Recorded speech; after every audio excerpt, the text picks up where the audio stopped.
नमस्कार दोस्तों, स्वागत है आपके अपने चैनल देव एजुकेशन डीएनए में। हम चर्चा कर रहे थे राजस्थान के ज्योग्राफी में अफवाह तंत्र की। अफवाह तंत्र में हमने पढ़ा था बंगाल की खाड़ी में गिरने वाली नदियां, और बंगाल की खाड़ी में गिरने वाली नदियों की चर्चा चंबल नदी की मैंने इससे पहले जो क्लास थी उसमें कर ली थी। चंबल नदी का उद्गम कहां से होता है, चंबल नदी की राजस्थान में प्रवेश कहां से होता है, चंबल नदी के किनारे पर बने हुए कौन कौन से प्रमुख बांध बने हुए हैं, और इसी के साथ चंबल नदी की सहायक नदियों के बारे में चर्चा कर ली थी। आज हम चर्चा करते हैं राजस्थान में बंगाल की खाड़ी में ले जाने वाली नेक्स्ट नदियां। बंगाल की खाड़ी में जल ले जाने वाली नदियां, जल ले जाने वाली नदियों के बारे में बात करते हैं।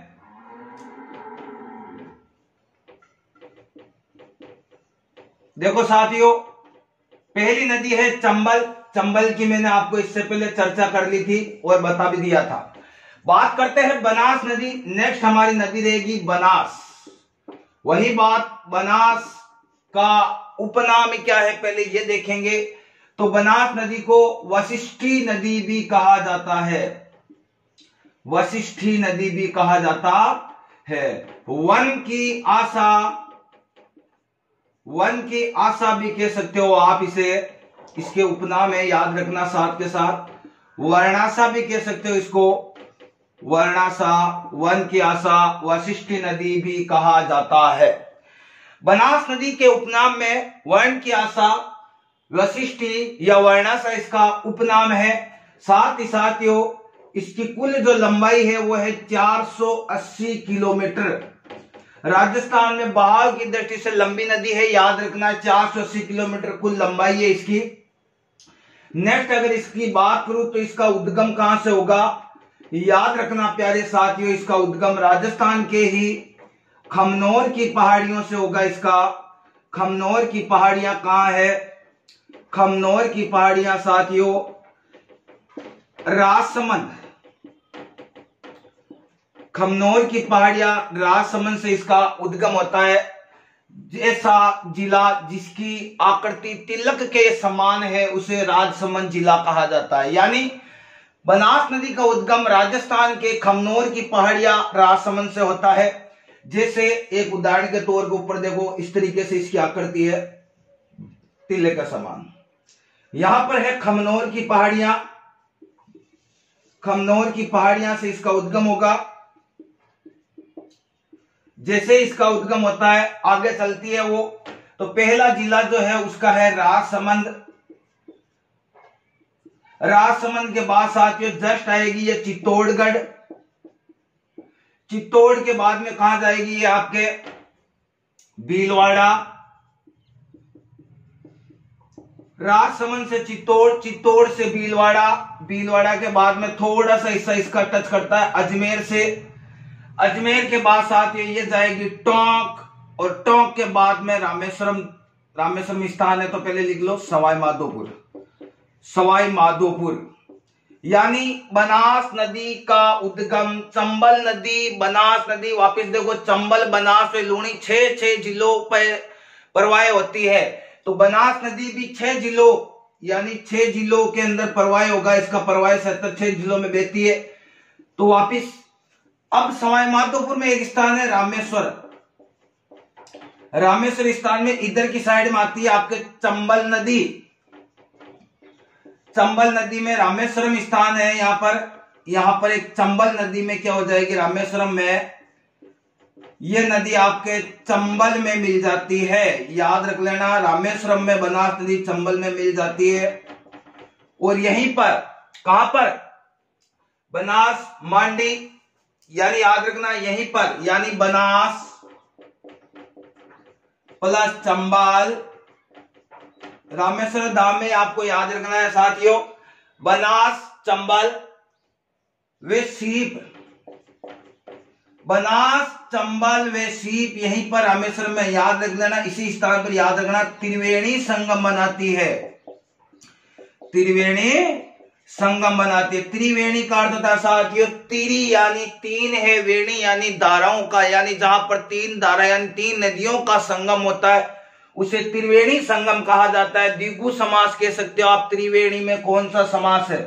साथ में ये याद रखना है कहां पर त्रिवेणी संगम? बनास, चंबल, सीप, रामेश्वरम नामक स्थान पर त्रिवेणी संगम बनाते हैं, यही याद रखना। और रामेश्वरम में ही अंत में बनास नदी चंबल नदी में मिल जाती है, याद रख लेना। यानी बनास नदी का उपनाम वशिष्ठी वन की आशा वर्णाशा कहा जाता है। इसकी कुल लंबाई 480 किलोमीटर है। राजस्थान में उद्गम खमनोर की पहाड़ियां राजसमंद से होता है। जैसे ही ये नदी आगे चलती है, नेक्स्ट जिला आता है आपका चित्तौड़, चित्तौड़ के बाद में भीलवाड़ा।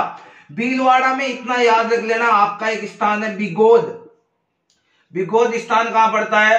बिगोद पड़ता है आपके भीलवाड़ा, याद रखना। यहां पर भी एक त्रिवेणी संगम याद रखना आपको। बनास, मेनाल व बेड़च,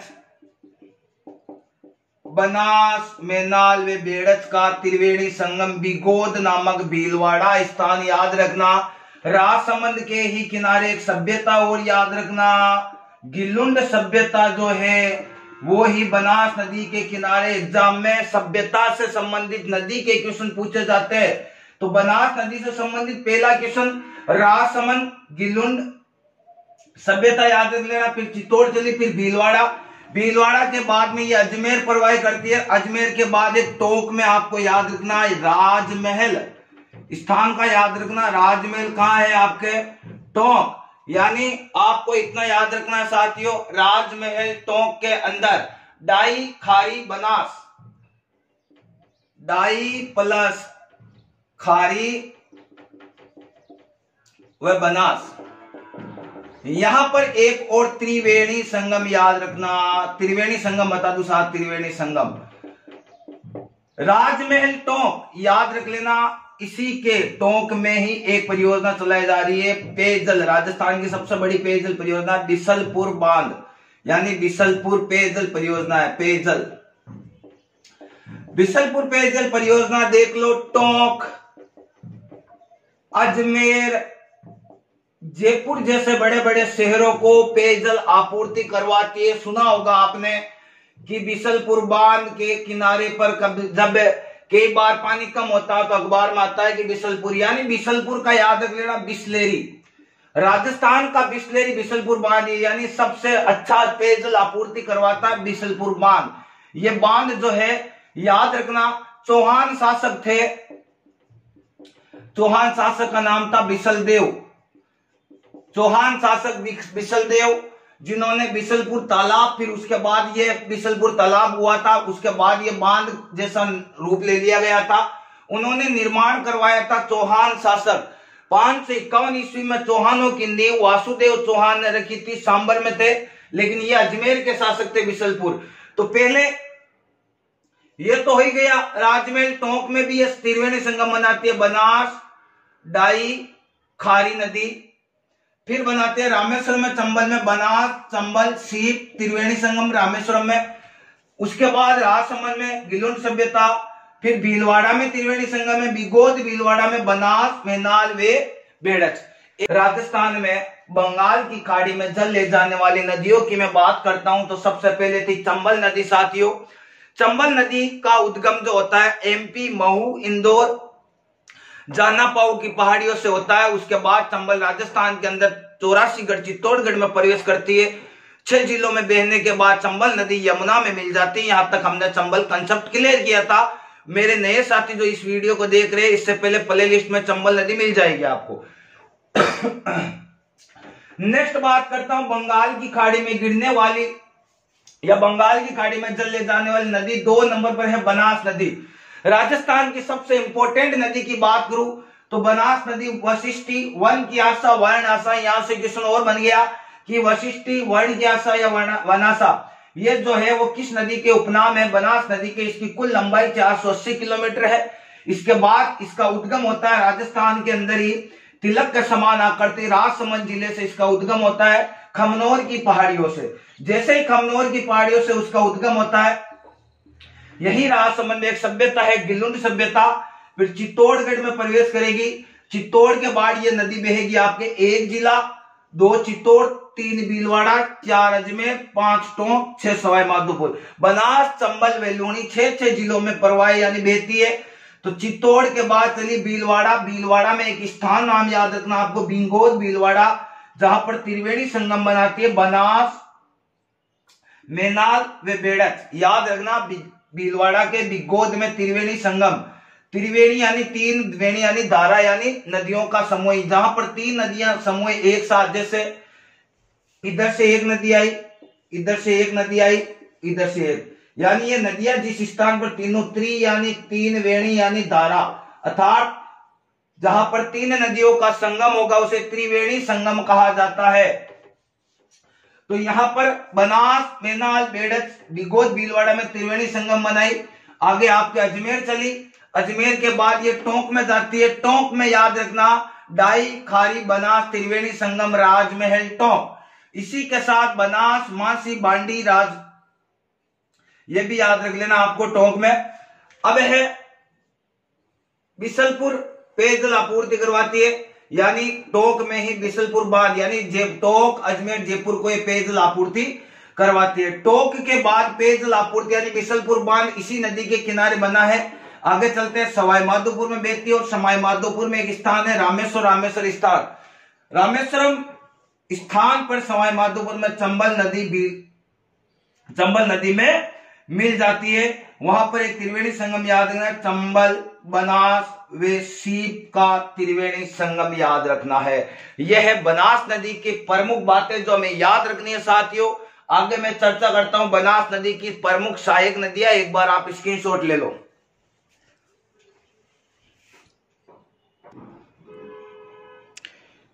आगे देखो दोस्तों, बात करते हैं 1 मिनट, ये आप थोड़ा बनास, मांडी, मासी, ये जो त्रिवेणी संगम याद रखना, जोधपुरिया टोंक, सॉरी गलत बता दिया थोड़ा, जोधपुरिया टोंक में बनास, मासी, बांडी का संगम, जोधपुरिया टोंक याद रखना। वापिस देखो, बनास, वशिष्ठ, वन की आशा, वर्णासा, कुल 480, उद्गम खमनौर की पहाड़ियां, राजसमंद, खमनौर की पहाड़ियां, राजसमंद में ही गिलुन सभ्यता, फिर चित्तौड़, फिर भीलवाड़ा के बिगोद में बनास, मेनाल, बेड़च, त्रिवेणी संगम, अजमेर के बाद टोंक, राजमहल, टोंक के अंदर संगम, त्रिवेणी संगम, डाई, खारी, बनास, चंबल का त्रिवेणी संगम, रामेश्वरम, सवाई माधोपुर में हो जाएगा बनास, चंबल, सीप, और टोंक में ही यानी जोधपुरिया टोंक में होगा बनास, मासी, बांडी का त्रिवेणी संगम।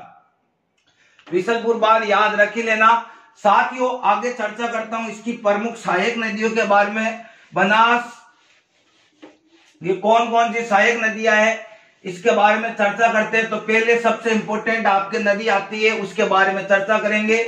बनास की सहायक नदियों के चर्चा में पहली नदी आएगी आपके बेड़च नदी। बेड़च सबसे इंपॉर्टेंट, बेड़च एग्जाम में आपको पूछ लिया जाए। बेड़च नदी का जो उद्गम होता है वो उदयपुर के अंदर होता है। उदयपुर की एक याद रखना आपको, उदयपुर के अंदर गोगुंदा की पहाड़ियां, उदयपुर में है गोगुंदा की पहाड़ियां। गोगुंदा की पहाड़ियां में इसका उद्गम होता है। किस नदी का? बेड़च नदी का। इसी के साथ में साथियों आपको यह भी याद रखना है, यहां पर आहड़ सभ्यता याद रखना है, ताम्रयुगीन सभ्यता है, ताम्रयुगीन सभ्यता, ताम्रयुगीन सभ्यता। इसी नदी के किनारे आहड़ सभ्यता है, ताम्रयुगीन सभ्यता वो है। बेड़च नदी जैसे ही 13 किलोमीटर आगे चलेगी, 13 किलोमीटर चलने के बाद याद रखना एक झील आती है, उस झील का नाम है उदय सागर झील। याद रखना, पढ़ेंगे मीठे पानी की झील में। उदय सागर झील में ये बेड़च नदी गिरती है। चित्तौड़गढ़ जो जिला है, चित्तौड़गढ़ में आपको याद रखना है बेड़च, बाद में बेड़च ही कहलाएगी। तो बेड़च में एक नदी आकर मिलती है, बेड़च में गंभीरी नदी गिरती है। याद रखना चित्तौड़गढ़ में बेड़च नदी, याद रखना चित्तौड़गढ़ में गंभीरी नदी मिलती है, यानी चित्तौड़गढ़ स्थान पर ही, चित्तौड़गढ़ जिले में बेड़च में गंभीरी मिल जाती है। मिल जाती है। उसी स्थान पर एक दुर्ग बना हुआ है, चित्तौड़गढ़ दुर्ग। याद रखना, चित्तौड़गढ़ दुर्ग पूछा गया है। चित्तौड़गढ़ दुर्ग मेसा के पठार में स्थित है। वैसे चित्तौड़गढ़ दुर्ग कौन सी नदियों के संगम पर बना हुआ है? ये लो संगम कर दिया। बेड़च व गंभीरी नदी के संगम पर चित्तौड़गढ़ दुर्ग का निर्माण हुआ है। वैसे चित्रांगन मौर्य ने चित्तौड़गढ़ दुर्ग का निर्माण करवाया था। राजस्थान में गढ़ चित्तौड़ गया, बाकी सब गढ़िया। सबसे अच्छा कहा जाने वाला गढ़ चित्तौड़गढ़ किस नदी के किनारे पर है? संगम बेड़च व गंभीरी नदी के संगम पर है। कौन सी नदी? बेड़च व गंभीरी नदी। तो बेड़च व गंभीरी नदी के किनारे पर चित्तौड़गढ़ दुर्ग बना हुआ है। इसी के किनारे आहड़ सभ्यता या ताम्रयुगीन सभ्यता याद रखना, और गोगुंडा की पहाड़ियां उदयपुर में इस नदी का उद्गम होता है। अब बात है नेक्स्ट नदियों के बारे में। पहली सहायक नदी पढ़ी थी बेड़च नदी, आयड़ बेड़च, याद रखना। राजस्थान में बनास नदी की प्रमुख सहायक नदियों के बारे में चर्चा कर रहे हैं। 2 नंबर पर नदी पढ़ेंगे हम गंभीरी नदी। गंभीरी नदी याद रखना, गंभीरी नदी। गंभीरी नदी का जो उद्गम होता है वो होता है जावरा की पहाड़ियां, रतलाम, एमपी, जावेदकर, ये भी एक स्थान याद रखना है। गंभीरी नदी हालांकि बताया था बनास की सहायक नदियों के बारे में बताया, अभी पढ़ा था। बेड़च व गंभीरी नदी के किनारे पर चित्तौड़गढ़ दुर्ग बना हुआ है संगम पर, तो हमें इतना याद रखना है इसके बारे में। और क्या याद रखना है? राजस्थान में ये प्रवेश करती है वो है निम्बाहेड़ा। निम्बाहेड़ा जो है चित्तौड़गढ़ में है, वहां प्रवेश करती है। राजस्थान में गंभीरी नदी जो है वो आपके निम्बाहेड़ा चित्तौड़गढ़ के अंदर प्रवेश करती है। उसके बाद ही एक चटियावली स्थान है, चटियावली, वहां बेड़च में मिल जाती है। इतना याद रखना बस।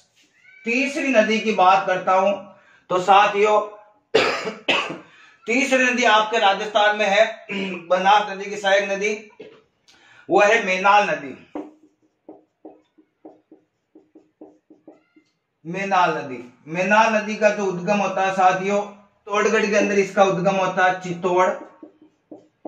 मेनाल नदी का उद्गम भी आपके चित्तौड़ में। इस पर एक याद रखना, मेनाल जलप्रपात याद रख लेना है। मेनाल जलप्रपात वो है आपके भीलवाड़ा में। मेनाल जलप्रपात कहां स्थित है? मेनाल नदी के किनारे भीलवाड़ा में, मांडल याद रखना आपको। और भीलवाड़ा में ही आपने पढ़ा था बिगोद, अभी बताया था पहले, बिगोद भीलवाड़ा में त्रिवेणी संगम बनाती है। मेनाल चंबल के साथ मिलकर ये बनास के साथ मिलकर एक त्रिवेणी संगम बनाते थे। यहां पर बिगोद भीलवाड़ा में ही चंबल में बनास में मिलती है, याद रखना। त्रिवेणी संगम बनास में मिल जाती है। गंभीरी जावरा की पहाड़ियां एमपी के अंदर याद रखना आपको। राजस्थान में निम्बाड़ा चित्तौड़ में प्रवेश करती है। चटियावली में एमपी, चटियावली स्थान है, बेड़च में मिल जाती है। मेनाल चित्तौड़गढ़ याद रखना आपको। मांडलगढ़ पहाड़ी ऐसा कुछ है। इसी के साथ मेनाल जलप्रपात भीलवाड़ा में, इसके याद रखना। मेनाल नदी के किनारे मेनाल जलप्रपात याद रखना है। बिगोद भीलवाड़ा के अंदर बनास नदी में मिल जाती है। नेक्स्ट है आपके साथियों वो है आपके मानसी नदी। मानसी नदी, मानसी नदी का याद रखना है आपको। सिल्लोरा की पहाड़ियां, सिल्लोरा की पहाड़ियां, किशनगढ़,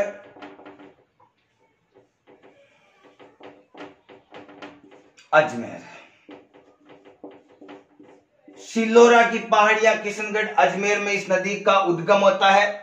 इसके बाद आपको इतना याद रखना है, बिशलपुर बांध जो है, बिशलपुर, तो बिशलपुर से पहले बनास में मिल जाती है। इतना याद रखना, बनास में मिल जाती है।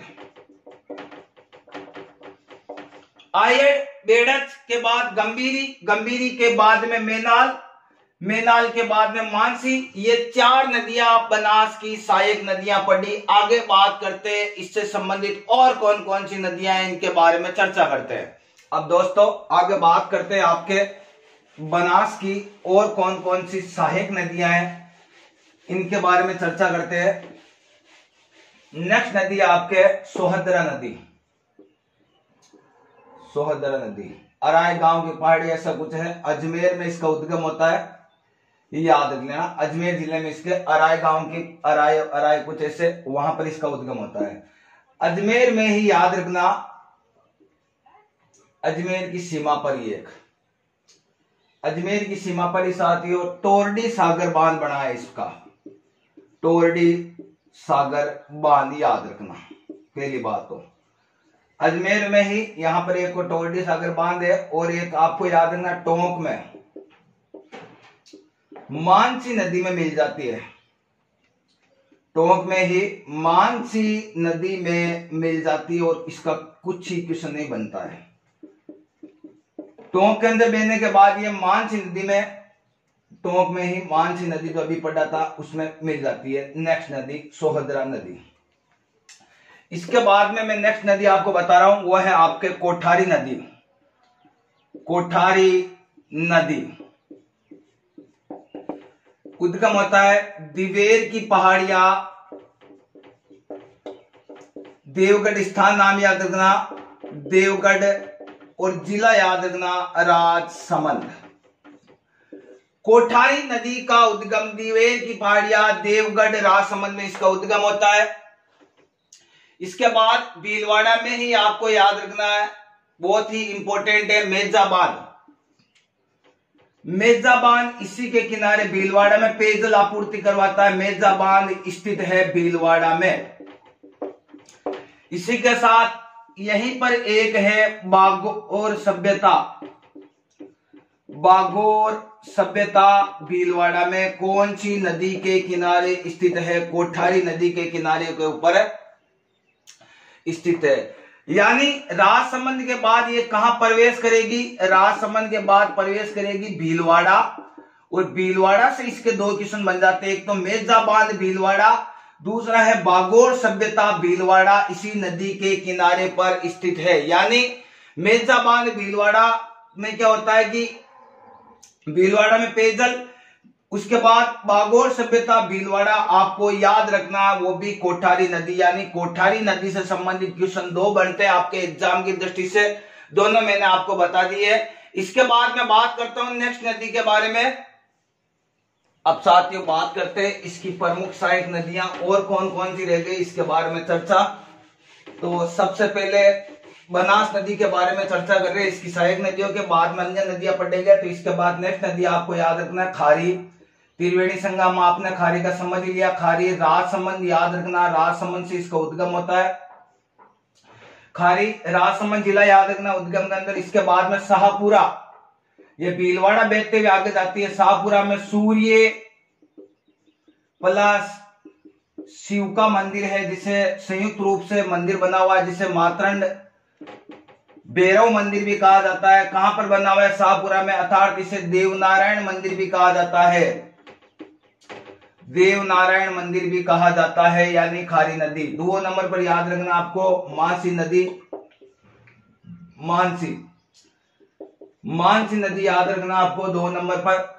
भीलवाड़ा याद रखना, मानसी नदी में भीलवाड़ा से इसका उद्गम होता है। मानसी नदी, खारी नदी राजसमंद से उद्गम। शाहपुरा में सूर्य व शिव का मंदिर है, जिसे मातरंड भैरव मंदिर या देवनारायण मंदिर भी कहा जाता है, इसके किनारे बना हुआ है। इसके बाद में है डाई।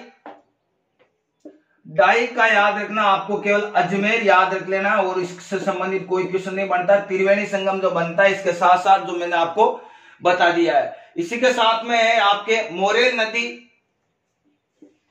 मोरेल जो नदी है साथियों, मोरेल का आपको इतना याद रखना, इसका सवाई माधोपुर वे इससे संबंधित क्वेश्चन याद रखना। दौसा, सवाई माधोपुर दौसा दोनों के मध्य सीमा जहां पर बनते हैं, वहां पर पीलूखेड़ा एक स्थान है। पीलूखेड़ा स्थान पर याद रखना मोरेल बांध बना हुआ है। बस मोरेल बांध बना हुआ है, यह याद रखना आपको। इसके बाद नदी आपकी आती है ढूंढ नदी। ढूंढ का कुछ याद नहीं रखना आपको, ढूंढ नदी का याद रखना है जयपुर। ढूंढ नदी जयपुर याद रखना आपको, ढूंढ नदी का जयपुर याद रखना है। इसके बाद में है बांडी, ये भी आप जयपुर याद रखोगे। बांडी का भी क्या याद रखोगे, जयपुर। फिर है काली सील जो सपोटरा गांव की पहाड़ियां, करौली। काली सील इसका उद्गम होता है सपोटरा, करौली, सपोटरा की पहाड़ियां, करौली। इससे संबंधित एक याद रखना, करौली के अंदर केला देवी का मंदिर है। केला देवी मंदिर के किनारे, यानी केला देवी का मंदिर इस कालीसील नदी के किनारे बना है। ये क्या है, यदुवंशी शासकों की कुलदेवी है। यदुवंशी शासकों की कुलदेवी है। बस ये थी आपकी प्रमुख बनास नदी की सहायक नदियां। इनसे संबंधित जैसे डाई और खारी, जो भी आपके त्रिवेणी संगम बनते हैं वो मैंने आपको पहले बता दिए। इससे संबंधित और जो इंपॉर्टेंट बातें रहती है वो आपको मैंने करवा दी है। ये आपके साथ ही होती बनास नदी। इसके बाद मैं बता रहा हूं आपको और कौन सी नदियां हैं जो इंपॉर्टेंट है बंगाल की खाड़ी में गिरने वाली नदियों के बारे में। तो एक बार आप लिखना चाहो तो लिखो, इसके बाद हम चर्चा करते हैं अन्य नदियों के बारे में। तो साथियों आगे बात करता हूं मैं बाणगंगा नदी के बारे में। बनास नदी हो गई, नेक्स्ट है बाणगंगा। इस नदी को आप रुंडित नदी भी कह सकते हो, अर्जुन की गंगा, ताल नदी, कुछ भी कह सकते हो। अर्जुन की गंगा, ताल नदी, कुछ भी कह सकते हो। इसका जो उद्गम होता है वो होता है आपका, इस नदी का उद्गम बेराट की पहाड़ियां,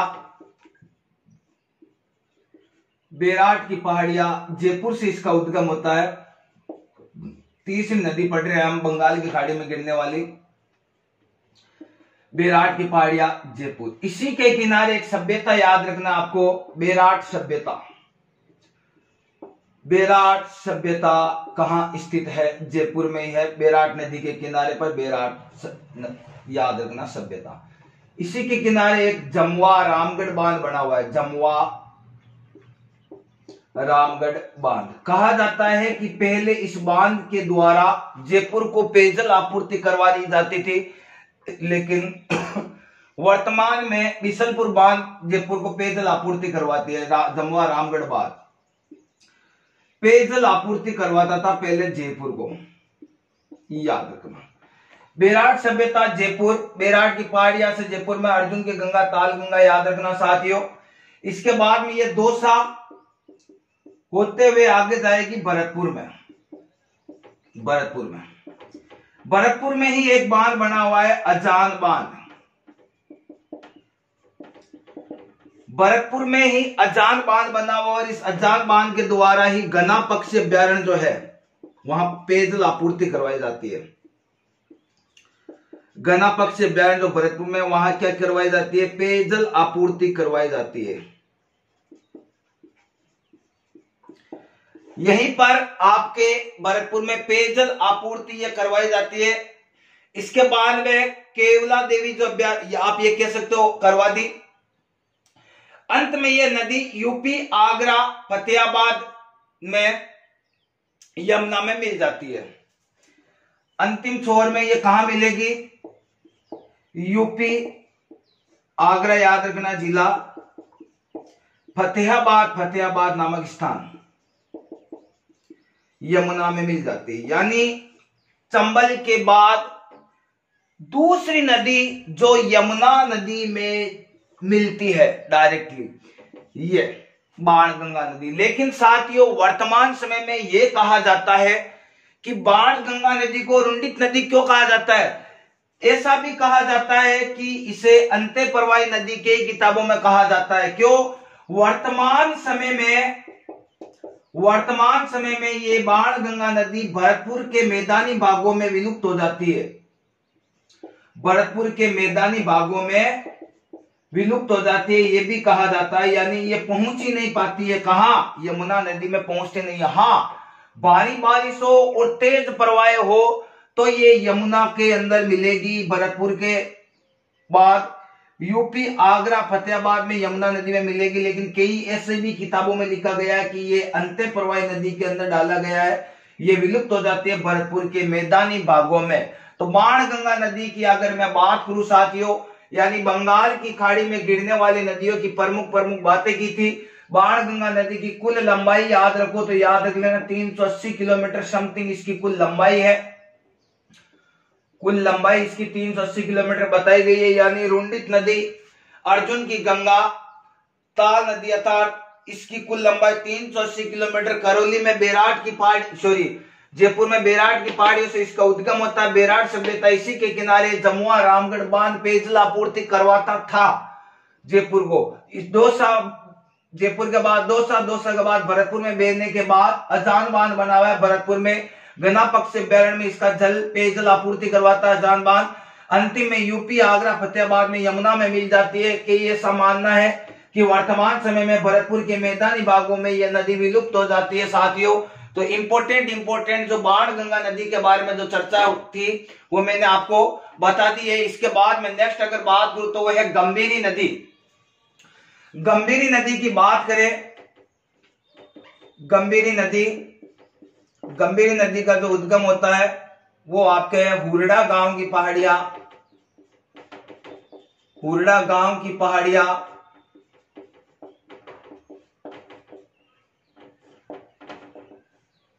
करौली।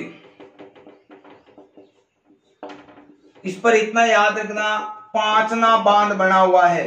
5 नदियां हैं, बेसावट ऐसा कुछ 5 नदियों के मतलब पांचना बांध। राजस्थान का मिट्टी का बना सबसे बड़ा बांध पांचना बांध अमेरिकी सहयोग से चलाया जाता है। यह भी याद रखना, अमेरिका के सहयोग से पांचना बांध याद रखना। राजस्थान का सबसे बड़ा मिट्टी का बांध है पांचना बांध, करौली में ही है याद रखना। इसका उद्गम गंभीरी नदी का हुरडा गांव की पहाड़ियां करौली से होता है। इसी के साथ महावीर जी का जो मंदिर है याद रखना, इसी के पास से होकर गुजरती है यह नदी। 230 किलोमीटर लंबाई बताई गई है इसकी, 230 किलोमीटर समथिंग इसकी लंबाई बताई गई। अंत में यह भी यमुना के अंदर मिलेगी यह बताया गया है। यानी राजस्थान में बंगाल की खाड़ी में जल ले जाने वाली नदियों की चर्चा की थी तो पहले थी चंबल नदी, 2 नंबर पर थी बनास नदी। सबसे इंपोर्टेंट ये 2 नदियां थी। इसके बाद में मैंने बताया आपको बाणगंगा नदी, कई किताबों में नहीं लिखा गया, कई किताबों में बताया गया। फिर है गंभीरी नदी, एक पार्वती कर और है, लेकिन उसकी कोई खास बात नहीं है। मैंने आपको 4 नदियां थी जो बता दी है। बाणगंगा नदी हो गई, गंभीरी नदी हुरडा गांव की पहाड़ियां, करौली याद रखना। इसी पर पांचना बांध, 5 नदियां हैं इसमें। राजस्थान का सबसे बड़ा मिट्टी का बना हुआ बांध याद रखना, पांचना बांध करौली, 230 के समथिंग इसकी लंबाई है।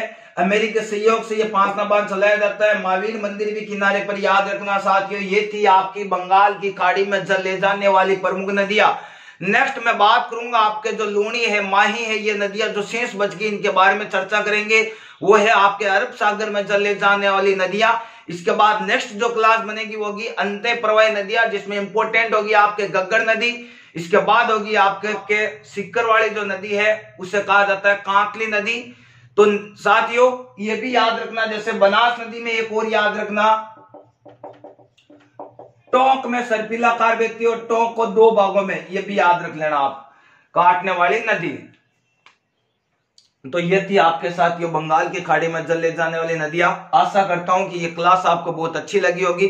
अगर क्लास अच्छी लगी तो साथियों लाइक शेयर व सब्सक्राइब जरूर करें। इसी के साथ विदा लेता हूं, मिलता हूं नेक्स्ट क्लास में। धन्यवाद।